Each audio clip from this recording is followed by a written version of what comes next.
자, 이제 성당 시기의 특징에 대해서 한번 복습을 해보도록 하겠습니다. 지난 시간에 우리는 당대, 당나라 시기가 어떤 시기였는지 자세히 논하는 그런 시간을 가졌는데요.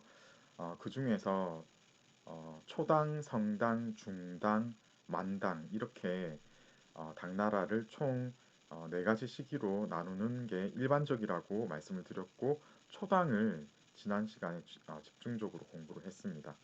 성당은 어떤 시기입니까? 이 시기는 당나라가 그러니까 이 전성기, 예, 극도로 문화와 문명이 발달했던 그런 시기라고 보셔야 되고, 여기 보시면은 개원하고 첨보라고 나오는데 이게 전부 당현종의 연호입니다. 그래서 이 개원 몇 년, 첨보 몇 년 이렇게 나오는데 이게 중국에서 그리고 우리나라에서 이 중국하고 관련된 얘기를 할 때 가장 많이 나오는 연호 중에 하나입니다. 이거 알아두셔야 되겠고요.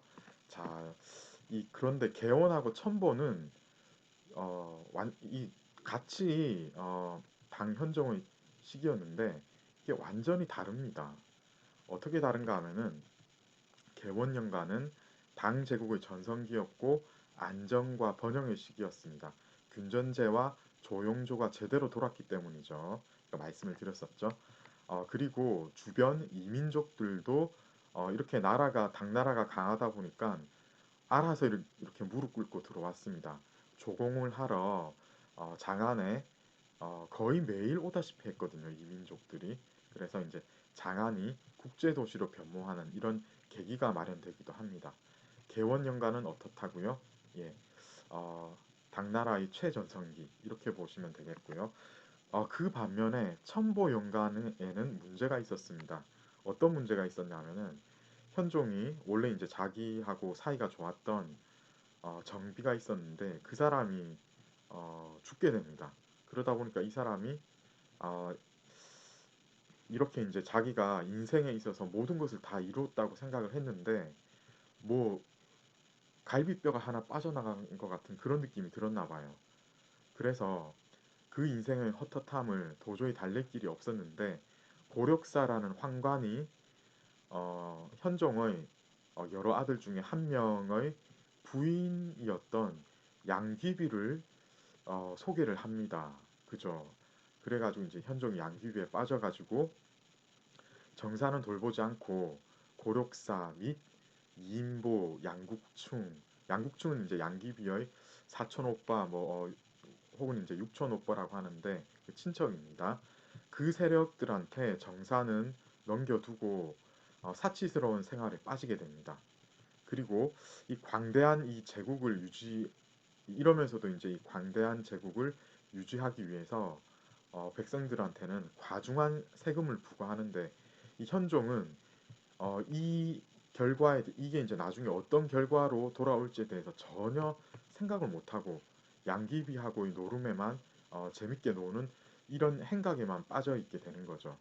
이 와중에 균전제와 조영조 제도가 와해가 일어나게 됩니다. 이유는 말씀을 드렸죠.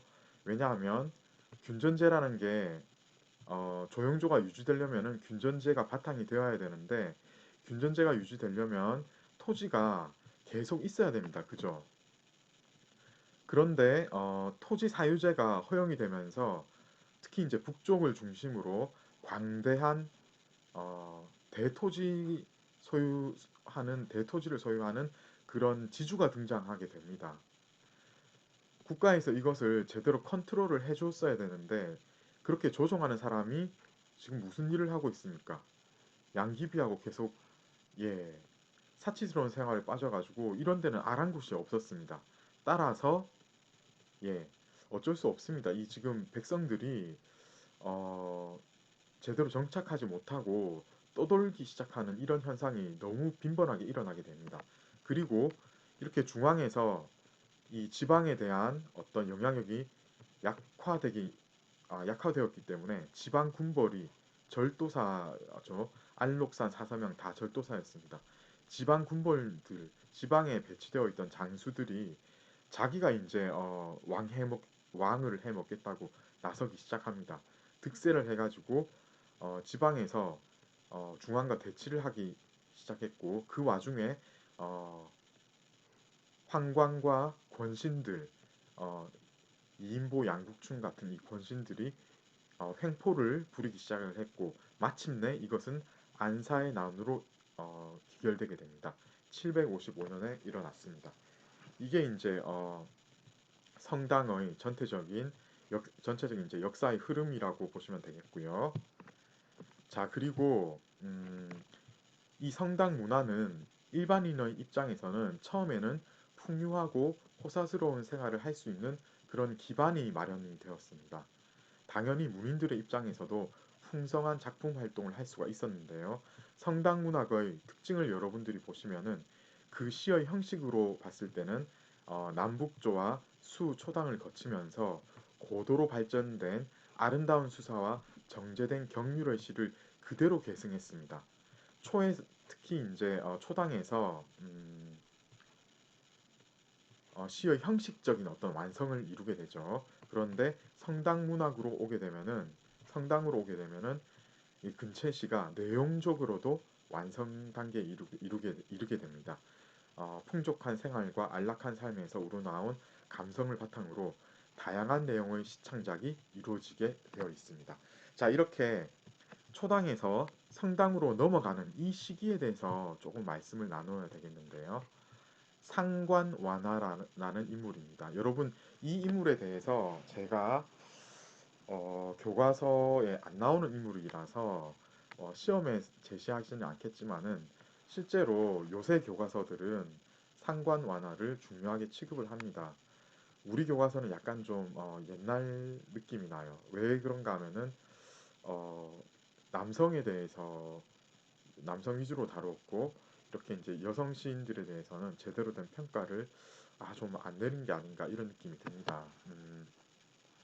이전에 여성 시인들 어떤 사람이 기억이 나십니까, 여러분? 반처병 혹시 기억나시는지 모르겠는데요. 예, 반소, 반고의 누이 동생이었습니다. 그 사람이 어, 후한서를 결국 보는 사람은 반소였죠.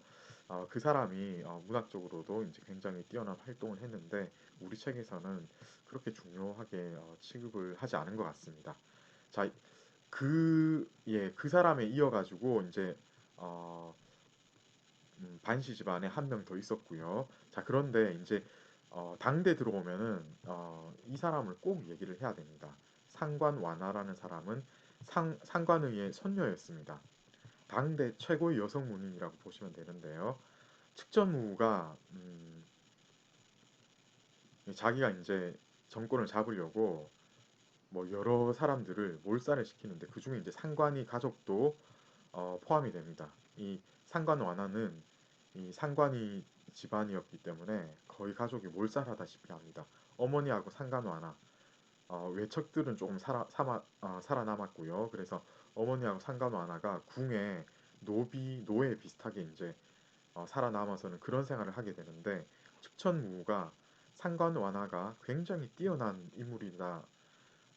특히 이제 문제가 뛰어났고 그리고 외모가 뛰어났다고 합니다. 그것을 보고 등용을 하게 됩니다. 그리고 10대 초반, 불과 13세, 14세 이때부터 황실의 조서의 초안을 작성하는 이 귀중한 임무를 상관 완화한테 맡기게 됩니다. 이후에는 왕실의 모든 표문과 상주문들을 상관 완화가 결정을 하는, 한마디로 말해서 특전 무시기의 어, 그 문인 중에는 최고의 위치에 올라가게 되는 그런 인물입니다. 이 사람은 또 당중종의 후궁으로도 이제 발탁이 되어서 사실상 거의 정비 비슷한 역할을 하게 되는데요.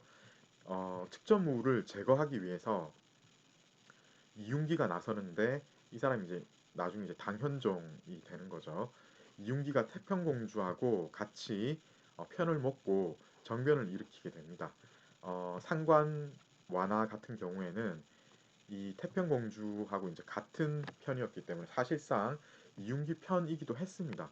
그런데 역사에 이제 기록이 되어 있기로는 군사들, 이윤기 군사들이 사람을 잘못 봐가지고 이제 상관 완화를 이제 살해를 한다 이렇게 얘기가 되어 있고 실제로 많은 학자들이 이윤기가 이렇게 역사책에는 이렇게 적혀 있지만은 상관 완화를 껄끄럽게 여기고 왜냐하면 또 이제 태평공주의 편이었기 때문에 그 태평공주의 신복을 미리 제거한 게 아닌가 이런 의심을 제기하는 그런 학자들도 굉장히 많고 실제로 약간 일리가 있는 거라고 보고 있습니다. 그런데 문제는 정사에는 전부 이렇게 군사들의 오인으로 살해당했다라고 나오는 겁니다. 여러분 그 측전무가 지금 현대에 재조명되고 있고 이 사람이 사실 이제 어떤 여성에 의해서 한번 헤게모니가 바뀔 수 있는 그런 역사적인 순간을 이렇게 보여주는 그런 인물 중에 하나로 지금 재조명되고 있고 실제로 측정무를 주인공으로 한 여러 현대적인 시각에서 본 고전 사극이 만들어지고 있거든요. 거기 보면은 상관화는 반드시 나오게 되어 있습니다. 측정무의 관점, 측정무가 주인공으로 나오는 그런 이제 사극이라면은 상관화는 같이 이제 어, 예, 둘이 이제 같이 큰 비중으로 나오게 되어 있습니다. 자, 이 상관 완화는 정말 그 문제가 뛰어나는데요. 이 사람은 굉장히 시도 잘 썼는데 한 편의 시를 보기로 하겠습니다. 채서원이라고 했는데 이 채서라는 말은 무슨 말인가 하면 예전에는 그 글을 종이에 쓰기도 했지만은 비단에도 많이 썼는데 비단에 쓴 글이라는 말입니다. 그래서 전체적으로 보면 원망의 글을 비단에 쓰다 이렇게 이제 보시면 되겠고 이게 이제 거의 완벽한 율시에 해당이 되겠는데요. 음, 네, 지금 보면은 이게 이제 굉장히 쉬운 글자들로 다 구성이 되어 있고 한번 어떤 식으로 이 작가가 시적 구상을 이렇게 해 나가고 있는지를 한번 보도록 하겠습니다.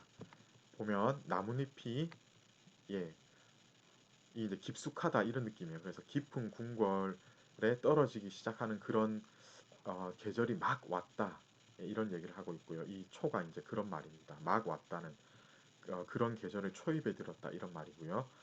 님을 그리워하는데 이 님은 만리 밖에 만리도 넘는 그 너머에 있는 님입니다. 그 사람을 그리워하고 있다 해서 이 율시에서 처음에 이렇게 딱 예, 시간적 배경 그리고 말하고자 하는 주제를 제시를 했습니다. 이슬은 짙어지고 그리고 향기로운 이구자리는 차다라고 얘기를 했습니다. 그리고 달은 떨어지고 비단 병풍은 비어 있다라고 이야기해서 3, 4, 5, 6, 9가 각각 이렇게 네 어떻습니까?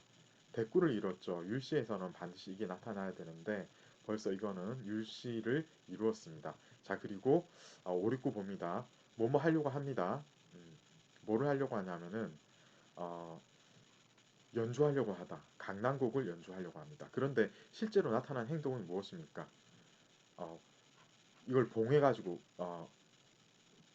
개북당으로 보내는 편지를 봉하는데 봉하는 그런 일을 하고 말았네라고 얘기를 하고 있습니다.